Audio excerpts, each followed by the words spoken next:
Marbella is one of the most interesting places in the world. What is it that makes it so amazing? Tell me. Marbella is one of the best places in the world to be. And why is that? I know so many people, the whole audience, crew, clientele in Marbella have traveled the world. It's very experienced travelers, business travelers, you name it. And they all love Marbella. There's a campaign made by the Junta de Andalusia. Junta de Andalusia, which is called Andalusian Crush. So there is something addictive. But what there is definitely something addictive about it. People are what is that? It's the municipality, it's the authorities in the region, in Andalusia. So there's definitely something I know, because when I came there first time, there is you get some kind of addiction to the culture, the atmosphere. I think it's the light, it's the smell, the vegetation, the plants, the flowers. It just has this flora and fauna. But Flora and fauna. Talking about that is the Marbella way. And why don't you just start with the Marbella way? Welcome to the Marbella way, and let's talk about what Marbella actually means. It means mar, of course, is ocean. Beautiful ocean.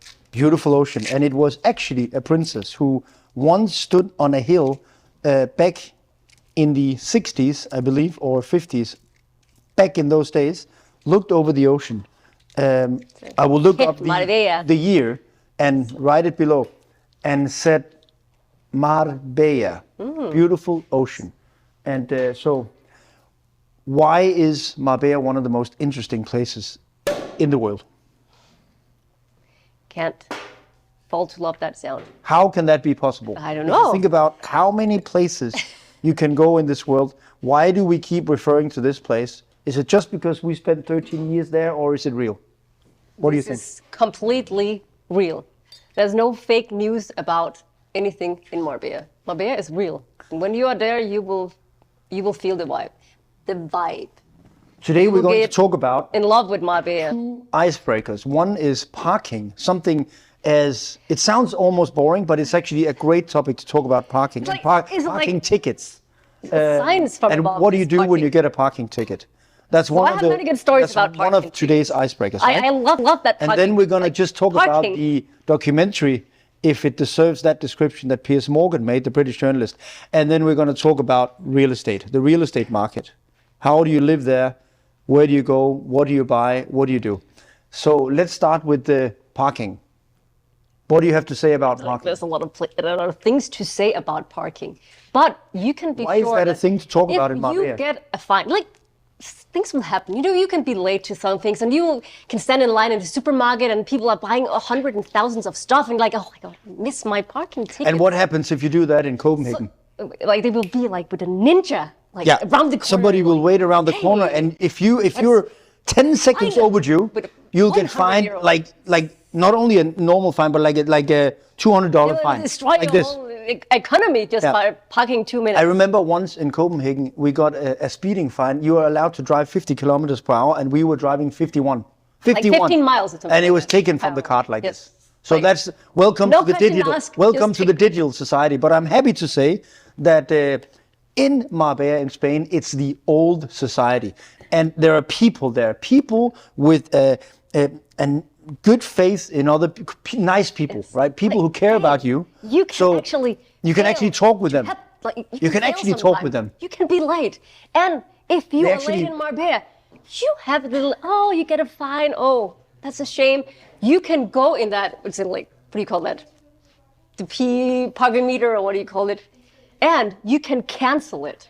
You can cancel it for $4 or €4. And what if you don't do that? Then you have a second option. So if you have a second option, you can go, there's a place you have to, I think they'll write it down, you can contact this and this, and then you can reduce the fine. If you go within 24 hours to a special office, they will reduce the fine significantly. So you have actually two steps. And then there's the human factor. It's actually not robots. It's actually real people. So it is real people. If they've already given you a fine, and you are there, and you know your grandma was not well, and you tried to help her. They listen to you. They're like, oh, I had a situation. I actually feel sorry for you. you know, You know, what can I do to help you? You know, the first thing we're gonna do, we're gonna cancel that ticket. It's not necessary. Like, So this society is like happy-go-lucky place. You can cancel your parking. they actually make that. You know, they actually have that thought. Is this ticket so important, or is it more important than that our visitor, our guest, feels good? But of course, but of course, by parking we shouldn't forget to say that if you really don't behave well, you will get a ticket for sure, no doubt. But then, I mean, it's more fair. But I actually it's think, not. okay, I think when they made that law, I think they were sitting in the town hall, have a good coffee in the morning, like, hey, we are the people's place. Yeah. People are late. Let's just implement that good law. Let's say implement something called flexibility and human understanding. That is. I think they've had that consideration. So thanks to the people who made the law in Marbella, because it's a fantastic law. I actually remember one time I was parking outside Corte Inglés, and I always pay my parking. But that day, I forgot to come back in time. And this parking officer passed by my car and he said, I didn't give you a fine because I always noticed that you are parking, like you're paying. So I knew you were late. Like, that's called thinking. It's called thinking, you know, not just doing what it says in the manual, but actually thinking. So one more reason, go to Marbella. You can manage to pay your parking fine. If you get a fine, you can reduce it or you can cancel it within a certain time frame. I think it's a beautiful thing that the system has a human face. The system takes you into consideration and appreciates you. That's a very beautiful thing, and I think it's an old school thing, and I wish that will live forever. Let's hope it will live forever in Marbella. Why we mentioned Piers Morgan today, do you think? We talked about it on the way here. The reason is he made documentary about Marbella, but many, many years ago. Yeah, and let me just say already now, he completely failed. He failed. And why did he fail? He, first of all, didn't spend... People were the one failing the people doing the Britain Got Talent. First of all, now we say, hey, we pushed the no button, no thank you. Yeah, if you come back, make it better. He did push the no button on many people, and we're pushing the no button on his documentary. Just Brian, the reason is do it better. that, first of all, he came down from England, and he most definitely didn't do his research very well. No. But the thing is, he also didn't spend more than 5,000 days there, like us. So but I wouldn't say he's excused. He just based his documentary on a lot of, predefined conclusions and opinions about the place, and he just basically went out there to be an investigative journalist to just confirm his conclusions, right? He already had a conclusion. Oh, we have to have this outcome. He was driving around in a red Ferrari for a few days. Ferrari, California. And he went on a yacht, and he was actually also, I think, drinking champagne on the yacht. Yes, actually. So he did kind of tap in. He did kind of tap into the lifestyle. He tried to tap into the lifestyle. But then you had this very critical journalist talking about a lot of things that he literally doesn't know anything about. So what I would like to see is just a bit more of a humble approach when you come to a place. Just try to ask people, more people in the local area about... and maybe not only British. And not, bring your, let's say, predefined understanding from England. And I'll just say to Piers Morgan now, next time you go to Marbella, there is an open invitation. Yeah. From the Marbella and we'll tell you the real story. We take you around. The reason why we can say that he failed is that he, on a scientific level, he failed. Because let's say it was around 10 years ago he made the documentary. And everything he said wasn't actually correct. And Marbella has kept developing since the 50s, but especially the last 10 years, in an absolutely outstanding, spectacular way, like nowhere else in the world. So that's a fact today. So we can really say, 2 + 2 is 4. Piers Morgan failed on his Marbella analysis, right? So, but it's okay. It's human to fail. And he's a bit excused because he doesn't know a lot about the place. But we just wanted to say that. We can give him a second chance. Let's just say Absolutely. Always. We're very open to second chances, right? very open to second chances at this. Yeah. So that was just a little bit about the parking, the friendly parking culture, especially if you know what to do. You know, you have to know that you go to this machine and you can cancel the ticket, or you go to this office. You have to know that if you know that, it's a parking system with a human face. And if you are around Marbella, you will see the police very present. It's very safe to be around Marbella. And you'll see, the beautiful horses, like the police riding the horses in the streets. I would say they are extremely professional. Nice. And I do have to mention, because once we moved from Denmark, from Copenhagen, I will be honest and say we actually had somebody broke into our house.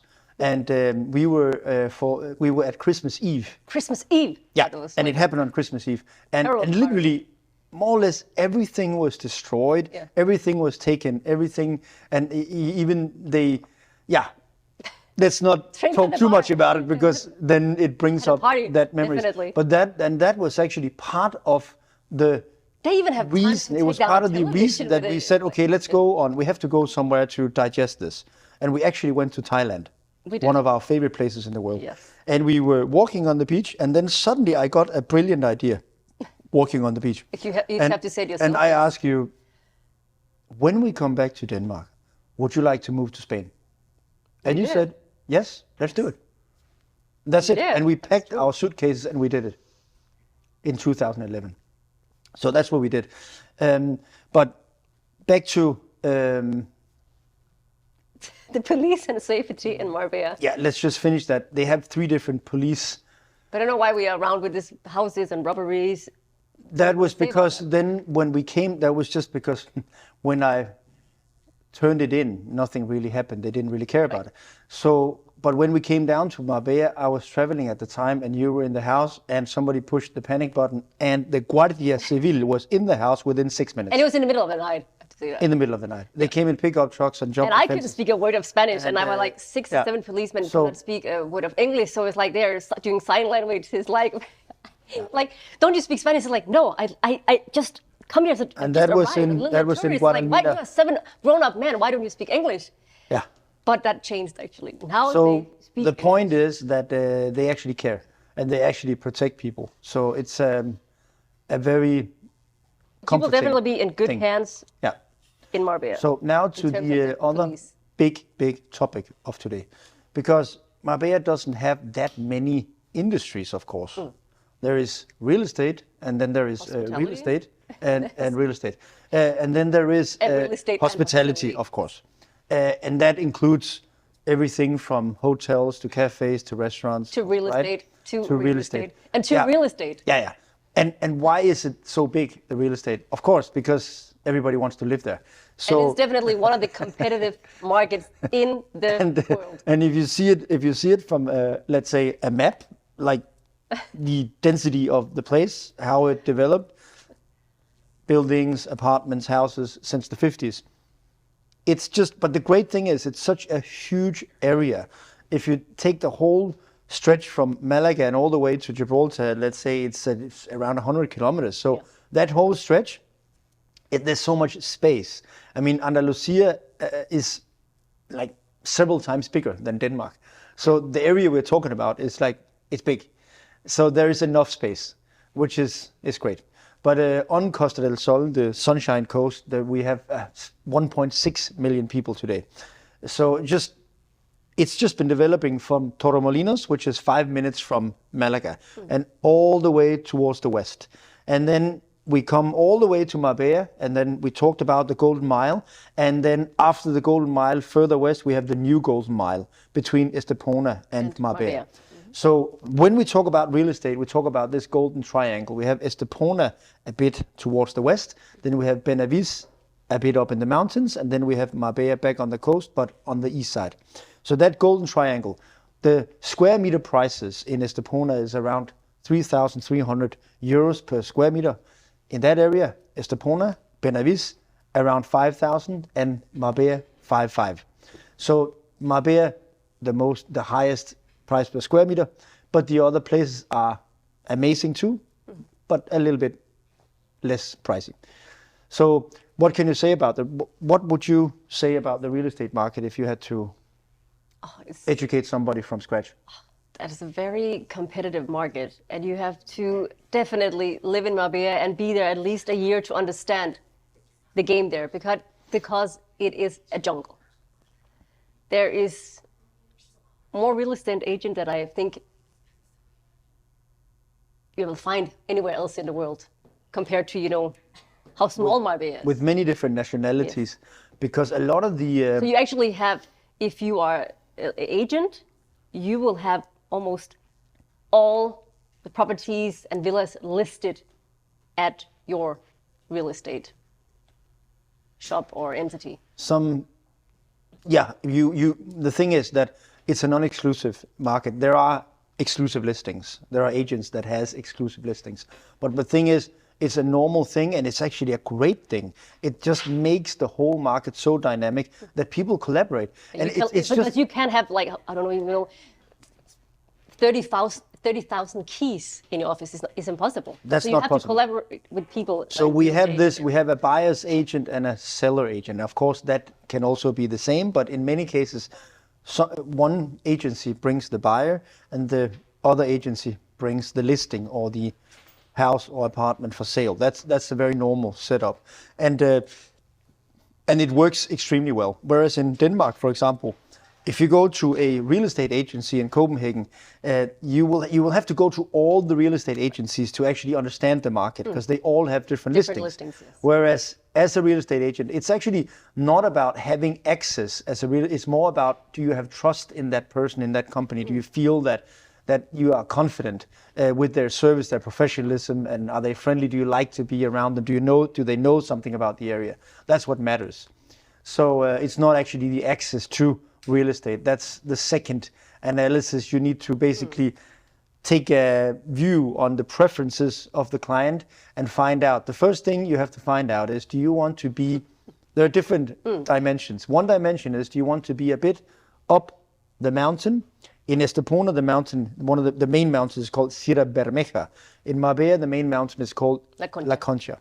So do you want to be a bit up towards the chain of mountains that's just almost bordering up to the Mediterranean, giving you the view from your apartment or your house? Or do you want to be and of course side? Some peace, because when you go uphill, you will normally be a bit away from the restaurants and the vibrant life on the coast. So that's a trade-off. You have to find out, do I want my peace and my view uphill, or do I want to be close to where everything happens? So or just be next to the beach, or have a beachside property. Yeah. So and a lot of people are very confused. They want both, but you can't have both. So that's one dimension, one parameter, definitely. Do you want to be closer to the beach or further up the mountains to get the views? That's one thing. Then, of course, you have all kinds of other diversities and differences, such as some golf, areas, golf, you can be close to on the first line golf, you can be just on a golf course. You can, when you look out of your window, you see the golf course, or you can see the ocean, or you can see the mountains. You have to decide, what environment do I want? So that's very much the natural environment. But also, do I want to be where I have peace and a calm space, where I can hear the birds and listen to the wild boars at night in El Matronal or La Sagleta, for example, or do I want to be in the more dynamic city environment? And also, there's another trade-off, the trade-off between being in a very Spanish authentic culture, like San Pedro, for example, or more in the more international area. You can find certain more internationalized areas in Nueva Andalusia, for example, and other areas, Marbella as well. But Marbella there's no new development in Marbella. So if you want there are, but not that many. But there are a few, but not that many. But there are still. If we talk about the Marbella Old Town, you don't find any new development. Not in the Old Town. It's just what I'm thinking about. No. So if you're looking for that, you definitely need to go more towards Estepona, or you are. That's another thing. That's another important dimension to talk about. Is do you want to have something with a traditional character, something that you then, and does it have to be refurbished or not? That's another parameter you have to look at. So should it be modern style, or should it be more traditional style, Spanish style? So do you want this Andalusian feel in your villa or your apartment, your garden, or do you want this perfect, simple, straight lines that you find in the new build. And so what are the advantages? The advantage, of course, of new build is that you have guarantees, you have everything works. It's the new electricity community as well. Community. Yeah, as well. Gardener. But that's something you have in every single urbanization or every single compound. So you will have that whether it's old Spanish style or it's modern. But so there's a style question. There is do you want to be separate in your own? Do you want your own space, or do you want to be close to others? Of course, the advantage of being close to others is that you have shared pool, garden cost, whereas if you have a villa, you have to pay all those costs yourself. So that there are many different dimensions to look at. But generally, people are very... But you would need a car if you live in Marbella. A lot of people say, oh, can we go to Marbella without a car? Yes, you can, of course, go to Marbella without a car, but it is more convenient to have a car. Yeah. Because you want to go out of Marbella as well. Having said that, there is Uber. There is Uber. Which we don't have in Denmark. Yes. But we have it in Spain. Different story, and, yes. And it works very well. But of course, it's a very big advantage to have a car. Yeah. And we have talked about rentals before. So, But back to the real estate market. So another thing... Why do you think there are so many people coming to buy real estate the last 3 years in Marbella? Well, first of all, when you refurbish a property and resell it or rent it out, of course, you have a cash flow, you earn money on your property. So it's just, a lot of people, when they're able to invest, some people prefer to have real estate because it's something physical, tangible. If you talk about it as a product, it's not a financial product, intangible. You can't touch it. It's not just like diamonds or art. Or crypto or anything. It's something like diamonds or gold. It's something real, something you can touch. And not only that, not only that, because it has more, let's say, capabilities than if you put your value in gold or diamonds, because you can't use it. Exactly. You cannot live in your diamond. If you're lucky, you can make some jewelry out of it, but you can't actually use it. Right. But if you think about it, the ultimate product, if you think about it, in the world must be a house. Yeah. If you think what can beat a house? A house, you can live there with your family. You can have the most amazing experiences. It's a frame. It's a context and environment of your life. You can be happy and pursue your dreams in a house. So it's a big dream for many people in Europe to have a first, second, third, or whatever amount of homes they're able to afford. And a lot of them also rent out. Yeah, that I think is very interesting. Which is also making the whole market it's a whole year crisis market resistant. Because when you invest in something and you don't want to use it because you're too busy, or you have 6 properties instead of 1, you rent them out and you make a certain amount of money per year on that. And there's a lot of good property management out there to take care of it if you are not It's a whole industry. I mean, Airbnb-ing in many places in the world is not as developed as in Marbella. No. But Marbella has 20 million people coming in every year through Malaga Airport, plus the other airports. So it's really a lot of people coming in every day. So it works on a high level of service. Everything is organized, and they're used to welcoming people every day. So it's like checking into a hotel. That is very true. But in a homely environment. So the whole possibility to rent out makes it more attractive for people who wants to invest in real estate. And the thing is that why not invest in something that you could actually use as well? Yes. Why? So it makes a lot of sense. So when you go to Marbella, you will not have a problem finding a place to stay. Either you choose a hotel or you stay in an Airbnb or private residence. And then, of course, it's interesting to talk about the whole development of the luxury real estate industry in Marbella, which really has taken off. It was already established decades ago, but it's just really been taking off the recent years. And of course, it's a synergy, it's a combination of various factors, but things like the whole Danny Garcia group, more Michelin chefs, more people with passion and a dream are coming. 4 Seasons, more and more high-level options are coming to the place in terms of hotels, restaurants. entertainment options, social experiences. So all that is just attracting more people, and also the luxurious segment, because it's not a simple village anymore. It's like a city. It's like a cosmopolitan city now, that and everything is so close. So that's why the whole luxury market has exploded too. And I think it's also very important to definitely talk about is, okay, if you buy a real estate, a lot of people think, okay, how can we decorate it? There's so many options of interior designer out there, very good interior designer. And also if you want a handmade or you want a custom fit, that's a really good and big market for that. And that's one thing that... quite, I would say, quite affordable as well. That of course a new buyer in the market has to think about is, do I have the experience or the passion to actually refurbish this myself, the capability, or do I want somebody else to do it, or do I want something that is already refurbished? That's an important... Some people are experienced in this, and they will take it on, and they can get a lot of help from interior designers and all kinds of developers that will help architects getting them to their goal, to their dream house or dream apartment. So there's a lot of help to get there. So what would you suggest if people are thinking, okay, I want to buy a property in Marbella, where do I start? I think what is the first step I need to do? I think the first step is definitely to get to know the areas, to just really move around in the area and feel the different areas, because there are, when we talk about Marbella, when we talk about Costa del Sol, there are so many areas people never heard about. You remember we talked about La Virginia, for example, which is, you can actually live there as well, but it's just a little pocket that's even locals may actually not know. Some locals don't even know it.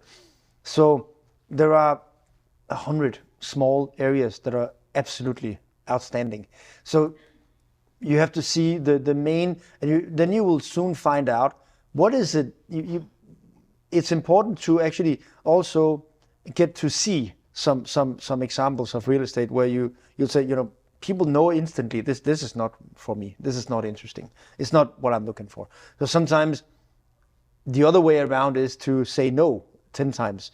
When you've said no 10 times, you're like, oh, okay, so now you know more what you want. Kind of two options left, which is something that seems to be something for me. So that's another way. But definitely research the market, go experience the market, the vibe, the sports facilities, the restaurants, the locals. How does it feel to be in that area? That I think is the most important thing. But of course, it's absolutely crucial. But of course, you cannot do that if you invest in new build. If you invest in a new development, you look at the overall sketches. You sometimes even buy off plan, but you can still come and see it, like the area. But then you get to know the area. How far away is it from Estepona? How is the view going to be? So all those things you can understand on beforehand. And then what would you recommend if people should buy a property, like a new build or an old house or a villa? I think if you have absolutely no clue about no clue or no interest in refurbishment or making a difference yourself, it's definitely easier to buy something that is new build, and then if you need it, you can get help for the furnishing or interior design. That's definitely a straightforward way. The other way is if you buy something that is there's a lot of excellent developers that will have already provided a great product from A to Z, even furnished. And then when you see it, you can decide if you want the furniture or not, but you can have it as part. So a good way to start, if you're very inexperienced and uninterested in doing things yourself, is to just look for the final product. So what is the final product that I would like to have? But if you're more experienced... But a lot of people don't know. Even they don't know if they should live beachside or they should live mountainside. I understand. When you come there, you get so attracted to all the places that it's so difficult to find out, where would I stay? What do I want to stay? Yeah, but that's why it's a great idea to really take enough time to circle around and get to know this place and that place. If you talk about Puerto Banús, it's definitely very intense in the summer month. Yeah. From, I will think, June to September, you will live in a big vibe. If you want to get to know the place, it's important to be there at a few different times of the season. Yeah. Not only judge it based on a summer season. or high season, because it's But also so low busy there. season. Because if you think, oh, I'm coming in Marbella in October, and I would love Portobello, I want to stay there, you will be very surprised how the summer in Portobello looks. But now the thing is, it is actually busy all year now. But not not like as that busy in the as high season. from June, July, August. But you should arrive. My favorite time of the year is the spring and the autumn. You have like amazing summer weather, but it's not too crowded and not too hot either. So, but another thing about the climate, which makes it so fantastic, is that you have the breeze from the Mediterranean, and actually the ocean cools down the climate about 10 degrees compared to inlands during the summer, where it gets much warmer. Yeah. A place like Madrid, for example, is 2 to 3 hours north in a fast train, or 1 hour in a 1 hour flight. It gets extremely hot in the summer and very cold at winter. Yeah. Yeah. It's almost like being in Denmark during the winter. But whereas sometimes even more cold. Whereas the climate in Marbella, in the wintertime, the ocean heats it up. And in the summertime, the opposite. And people are still swimming. If you go in January, people will swim in the sea. Yeah. It's very normal. Yes. Yeah. So it's Bring your bikini even if you come in the wintertime as well. Yeah. It's very charming that you can go for lunch and then you can have a quick swim in the sea after it. But in Denmark, we jump in through the hole in the ice. The eggs first, right? Which is like it's a different approach. Like a big egg. So when people talk about cold water in Marbella during the winter, I'm laughing a bit. Like a different concept, but it's not really cold. It's not that warm either, but it's not. It's not like Wim Hof ice. It's shower not. bathing. It doesn't qualify. No, you cannot say that you will be. I'm a winter. What do you say? Winter swimmer. You will not be qualified for that if you live in Marbella. No. You think you can when you live it. I'm swimming in the winter, yeah, but you don't come with the eggs, right? Down deep. Dive into the pool.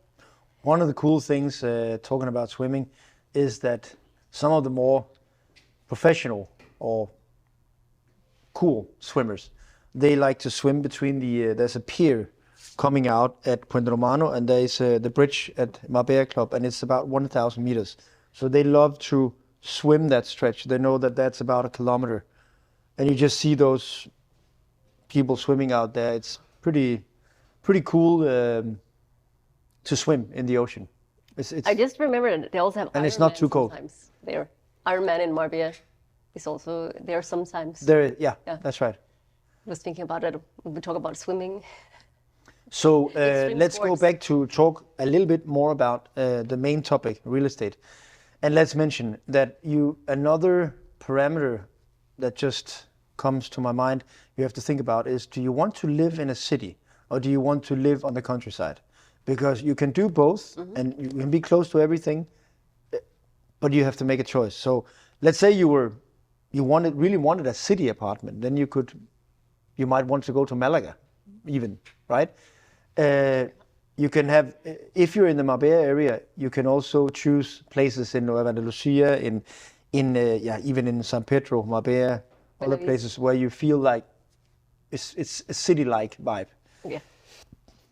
So you have to decide: do I want to be in a city or do I want to be on the countryside? That's another good consideration. Good tick box or check box. And another thing to consider, of course, is that if people have family, they want to try to live close to the school, because a lot of parents drive their kids to school in the morning. So it's really a big help that you're not too far away, and especially if you have more kids, that it's more concentrated. Yeah, there's no school bus, but there is, but it's not really a common thing there.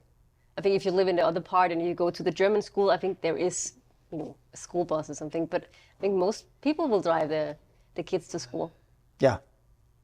So what other things do you think we should mention when we talk about buying real estate in Marbella? There's a lot of things. In this episode. There'll be yes.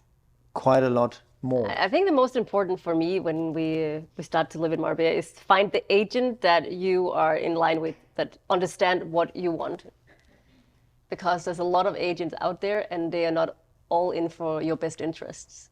They just want to sell you something and they don't know a lot about the properties, because you don't need a license in Marbella to be an agent. That's the biggest difference from where we come from. Yeah. That you can just basically tap in from the street and say, I want to be agent. Yeah. So find an agent that have a little bit of experience as well, the areas, and also lived some of the places that you want to have, or you have interest in. Yeah. Yeah. So you should definitely feel confident. You should feel safe with an agent, with a professional person in the market. And if the person doesn't know his or her way around and doesn't know how things work, you should probably consider finding someone else. You should. Very good idea. You think we missed something today? Did we cover everything, or? I think now that we have talked about houses, apartments, living opportunities, and the different lifestyles related to the different options. Another interesting option to mention is that we are in Marbella surrounded by small, extremely charming villages such as Monda, Ojen.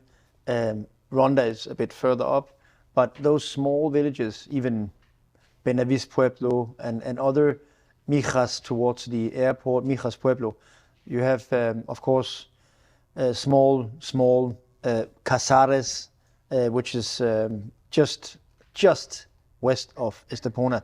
Those small villages are, if you want to be in an ancient, like in a totally traditional historical setting, very charming, then that's the place you should look for. This is just next door, just a short drive. Talking about Casares, which is just fantastic place. I mean, it's another dimension. You have the hotel that you can maybe talk a little bit about, just on the beach side. No, yeah, Finca Cortesin. Finca Cortesin, right? They have built and are building some beautiful, beautiful luxury villas, actually. Yeah. And they have some of the best golf courses and restaurants. So it's actually let's say, it's definitely the Marbella club of that region. Yeah, definitely. That is. It's very, very high level. Club as well. So that's the beach side of Casares. If you go up to the Pueblo, up in the mountains, that's where we go to watch the eagles sometimes, right? You have hundreds of eagles. I've never seen that many huge eagules before. Big old castle. They're always there. There's the big old castle on the top. And you can also, if you're into climbing, you can hire an expert and you can climb up through the ruin as well. So in that area, you have also deadly stressed on on the way up from the coast to Casares Pueblo, you have like countryside properties, and you just they're so like a movie, unique and mysterious, setting. And you just every single time you see them lying out there in the forest, you wonder. Yeah, suddenly you drive up there, you find a restaurant. It's really the side of the road. Magical, and that's one thing that I mean is just always inspiring about this area we talk about, that there are so many dimensions of it. Even if you've stayed there for, like us, more than 10 years, you can keep getting inspired. Because when we come back to that particular area, for example, in Casares, there are always places you haven't been. You cannot have been everywhere. There are small pockets so you can really keep discovering. And I think that's just, if you're a curious person and you want to learn more and you want to investigate, I mean, that's the place. You can, find the most charming small country houses around, and make your own little paradise. Grow your own vegetables. That's still that kind of thing. Yes. Yeah, I think that is really something. So everything you wish for, you will find in Marbella or outside Marbella. And towards Ojen and Monda, you could, if you wanted, buy a plot of land and have your own olive trees, have your own orange production.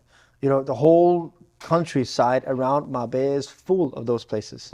Big places, small places. And honey as well, and olive oil. You just have a little drive out the city and you will find olive oil, local produce, olives, oranges, honey.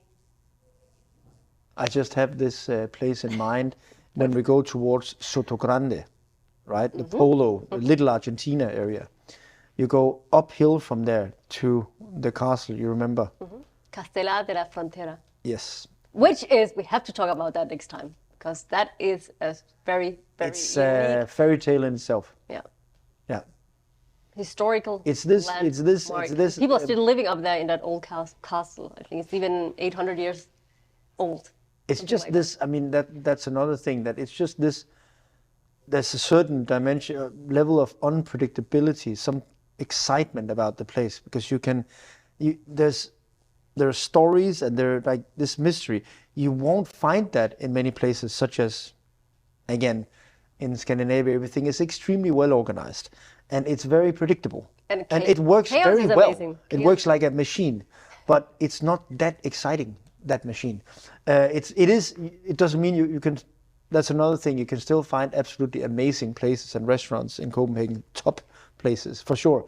But the unpredictability factor, the adventure factor, is just bigger in the south of Spain. It's just bigger. So if you're an adventurer and you may find a looking house for that was abandoned, spontaneous and you may adventures, take it over and start it up again. And you go the Marbella It's way. been empty for 30 years. Yes. And now you just literally give it life again. That whole thought of connecting with the past and finding gems is just something that I think whatever gem you love, whether it's good wine or diamonds or stamps or coins or Stamps. Yeah, whatever I hadn't heard that tech for many program, years. whatever passion you have, Right. Stamping. we definitely have a passion for finding gems in Andalusia. That's for sure. Otherwise, I mean, I don't think we could create 200 episodes, but we will. And talking about episodes, it's not that important actually, because every single story we're talking about it doesn't matter what number it has. No. It's something that is real and it's authentic and it's from there and it matters. It matters. Yeah. So. Thank you everyone for listening. Go the Marbella way if you're seeking adventures. And we are ready with more Marbella way just whenever you are. Marbella is one of the most interesting places in the world. Thank you for listening. Cheers. Cheers.